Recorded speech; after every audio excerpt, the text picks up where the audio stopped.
heard my voice. I came out of the woods by choice. Hi, Cameron Nell here with another clip on nourishing cooking and nutrition. Today we're going to be looking at kefir. It's one of my staples. I try and make sure I've got it available every week. And I'm lucky enough, there's a guy at the farmers markets at Narrabeen where I go to who has some up there, so if it's in winter and it's taking a little bit longer for mine to produce, I can always get some from that guy up there. So some of the benefits about kefir and what kefir is. Kefir is a yeast type bacteria. So they call it a grain, but it's not actually a grain. And you can put it in water, you can put it in milk, and with the water kefir, which we'll be going through today, I'm going to be taking you through how to make a ginger ale. We put some sugar in there, and the bacteria eat away at the sugar to produce probiotics, which are amazing for our gut health and a whole bunch of other things. So probiotics, I believe, is one of the best interventions you can do for your health. So many people nowadays, and especially because winter's coming up, are getting sick, you're getting colds, and they're having to take antibiotics and medical drugs to try and fix their health rather than looking at the prevention side of it. So I'm not sure if you're aware, but you should have about 4 pounds of good bacteria in your gut. And these guys are there to sort of look after your immune system, which I'll go through in a second, and as well help with your digestion. But nowadays, I think everybody I've come across has at some stage or another had antibiotics, and a lot of people are eating commercial foods which are full of pesticides, and a lot of people are also drinking tap water which is full of chlorine. And these three things will really break down good bacteria and sort of kill them off, especially over time. And our diets nowadays haven't got enough probiotics, prebiotics, and also enzymes in there.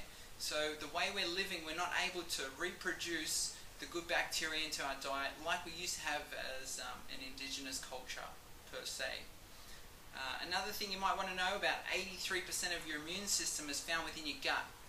Okay, so it accounts to this 4 pound of good bacteria which are there to try and fight off pathogens, viruses, bacteria, and all these unfriendly guys. So if your gut health is good, you've got this bacteria from our food and other things, it'll keep your immune system ticking along just fine, especially because winter's coming along now. Some other benefits, kefir has been found to be used with people with AIDS, chronic fatigue, herpes, and then also cancer. Another thing that kefir is great for is actually a tranquilizing effect on the nervous system. So, you know, that'll really help benefit anyone with sleep disorders, depression, or ADHD, or any of those sort of things. As you're quite aware, my Facebook page is Nurture Adrenals, and everybody I come across and assess nowadays is stressed out. Their nervous system is too wired up. So kefir could be one of the best things they could do for their body. Watch along. This is an amazing flavoured drink and beverage to have and add to your diet. And today we're just making a ginger ale. However, you can make like a creaming soda, you can add some vanilla bean to it or something. You can come up with your own varieties if you like. All you need is the water, some sugar, and the kefir grains. And all you need is a little bit of time, some warm conditions for that process to happen. And the great thing about this kefir that we're doing here, when we put in some fruit and a little bit more sugar when we make the ginger ale, the byproduct from the bacteria eating away the sugar in there will produce probiotics, but it will also create carbon dioxide as a byproduct. So be careful when you open it, because I've had a couple explode on me. But the good thing about it, it's like having a soda pop, but a healthy version of it. Please enjoy and follow along. Okay, here are the ingredients. You need your kefir grains. So I've just finished making it a batch off. So here's the kefir grains here. They're ready to be added in. This mason jar here is about 2 litres. So with 2 litres of water, next ingredient is your sugar, some sort of sweetener. Doesn't really matter. The only thing you want to try to avoid is honey, because it's antibacterial, so it won't work as well with the bacteria in here. So I use Rapadura, which is a cane sugar, and it's still got a lot of nutrition in there compared to processed white sugar. So for every litre of water that you use, you're using a quarter of cup of sugar. So of course this is 2 litres, we'll be using half a cup of sugar. When I go through the process, usually when I'm making my ginger ale, I add a little bit of salt just to boost up the minerals and make sure the bacteria have got everything in there that they need to do the process. Normally about 2 lemons, and however much ginger this is. After a while you start to learn how much ginger and lemon you like in these things. I like to make it nice and strong because then I can always use a little bit of San Pellegrino or something, water it down, and it'll last me a bit longer. It's more like a concentrate. Alrighty, so there's my kefir grains. I've got my rapidura here. So because this is a 2 litre jar, I'm going to be using half a cup of sugar. Where's the half? Filling that up. Okay, great. And you might think, oh, that's a lot of sugar. I've heard that sugar's bad. But actually the bacteria are eating away at the sugar, so it won't have the same effect on your insulin spikes and your GI effect as normal sugar would. Because a lot of the sugar being eaten by the bacteria. And what they produce is probiotics. So once I've got the sugar in there, here's my purified water. I've got a reverse osmosis, so it takes out the fluoride, the chlorine, and a lot of the heavy metals as well. If you are using one of these, I do recommend that you add a little bit of salt in afterwards for the minerals to help out with the bacteria as well. There's our kefir grains with the water in there and half a cup of sugar. Remember that's 2 litres. And what we're going to do now is we're just going to put it up somewhere where it's sort of, you know, gets a bit of heat from the day's sun. We don't want it too hot because it's somewhere cool either, because it can, or it will take quite a while for it to do its job and to ferment to the stage you want. So I'm going to leave that up there, depending on, what is it now, it's April, so I'll probably leave it up there for about 4 or 5 days, up to a week, before I turn it into the kefir.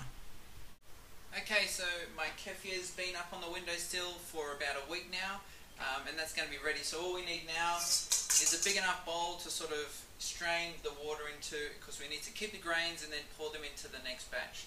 So get yourself a nice clean sieve, nice clean bowl, and then all we're going to do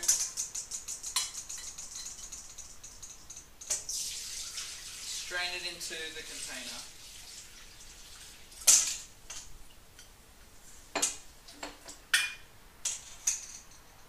And then with the kefir grains, what we're going to do, I'm going to put them back into there, add some more water and some more sugar, and I'll leave it up on the windowsill for about another week. Next step, you've strained your kefir water, it's in there now. Next is to add in your ginger and your lemon. So normally I used to chop it up, but now I've got this amazing Huron juicer. I throw everything in the juicer and then I pour into the kefir the juice from the lemon and the ginger, and then I also put in the scraps or the fibrous part as well. So it's up to you, but I usually use about this much ginger. If you make it stronger, which I normally like to do it, I add a little bit of mineral water to sort of water it down, and it's delicious. I'll be using about 2 medium-sized lemons and the ginger. I'll take the skin off the lemons, I'll juice it all up, and then we'll go from there. Alright, I've juiced up my ginger and my lemon. There's the juice there, and there's the scraps. You don't have to put that in, but that'd probably be enough to give it the flavour that you want. So maybe today, rather than needing to strain it later on, I think I'll just leave out the ginger, and all I've got in there is the lemon and the ginger juice. So I'm just going to pour that straight into the kefir. Give it a good little mix. If you want, or if you're using distilled water or water that's been filtered, you might want to add a bit of minerals back to it, so it helps the bacteria along with the feeding process. So a bit of a pinch of salt as well. We're just going to whisk that together.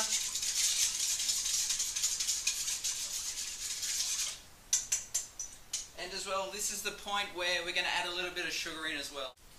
Like I've said in the past, the rapidura, it's from the sugar cane, and it's got a whole bunch of nutrients, a lot more molasses in there as well, because it's less processed. So it'll give it a nice dark rich brown colour. So you're just going to give it a bit of a taste. Ooh, quite bitter, so there's a lot of lemon in there, and that's probably the right amount of ginger as well. At this point, you can figure out if you need any more lemon or any more ginger. And I'm going to put in some sugar. Again, this is going to be sorted to taste, but the reason why I'm doing it to taste is that when it's finished fermenting, it'll still have a nice flavour to it. However, a lot of that sugar will still be eaten up by the bacteria, which has now produced a whole bunch of good bacteria.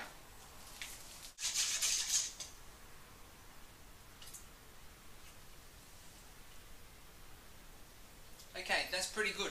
So what we're going to do now is you've got your little funnel, something to spoon it in with, and we're just going to start filling up the bottles. So there they are. It filled the bottles up pretty much all the way. What I can do now is just add a little bit more water to thin it out, and also just to make it last a bit longer. But what I want to do is I want to make sure there's some room at the top. So I'm going to fill it up to about this level here, just so it's got room to breathe, and it's not just going to spit everywhere if I fill it up to the top, because remember, it's going to be carbonated. Okay, so this one's been sitting out on the windowsill in the sun, I think probably about 5 days. So in the middle of summer, it could only take 3-4 days, but depending on the weather, because these things need warmth to grow and to mature into a fermented beverage. In the middle of winter, you may need a week, or I've even had it up there for 2 to 3 weeks. You can get some sort of brewing mat, which keeps them warm, and you just sit these on top of, so they're consistently at that temperature you need for the bacteria to do what they need to do. And you'll know when this is ready, because as you pop the lid, because the bacteria have eaten away at the sugar, the byproduct is carbon dioxide, so it should be fizzy. So we'll crack it and see how it goes. Alright, cool. So they had a little pop there. We'll pour it out and see how it looks. So nice and carbonated. Oh, magic. Like I said, this one's a strong one, so all I need to do now is just add a little bit more San Pellegrino or any sort of mineral water you like, and it'll water it down a little bit, and then that way it'll last a bit longer as well.